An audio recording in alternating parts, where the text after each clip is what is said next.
আমাদের দেশে একটা টেন্ডেন্সি আছে, পরীক্ষায় এ প্লাস না পাইলে তুই কি করলি, পাশের বাড়ির ছেলে এ প্লাস পাইছে, যা ওর পা ধোয়া পানি খা। কি খা? তা আমি ভাবছি যে পা ধোয়া এ প্লাস পাওয়া ছেলেদের পা ধোয়া পানির একটা পানির ব্র্যান্ড বানাইতে হবে, এরকম লেখা থাকবে এ প্লাস পাওয়া ছেলেদের পা ধোয়া পানি। খাওয়া নাই, এগুলার খাওয়া নাই, ওরে আল্লাহ এ প্লাস পাওয়ার জন্য বানাইছে, আর আপনার ছেলেকে এই এ প্লাস গুলারে নিয়ন্ত্রণ করার জন্য আল্লাহ বানাইছে। ওকে দিয়ে আল্লাহ কি করবে আপনি জানেনই না।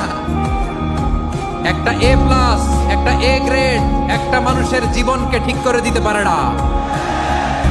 আপনার ছেলেকে আল্লাহ অন্যদিকে যোগ্যতা দিয়েছে। ওদের মনোবল ভাঙবেন না, খবরদার খবরদার।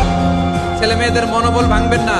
যাকে দিয়ে যেটা হবে তাকে দিয়ে সেটা করতে হবে, তার প্রতিভাকে সেভাবে কাজে লাগাতে হবে। তাহলে বাংলাদেশ, আমাদের এই জনসংখ্যা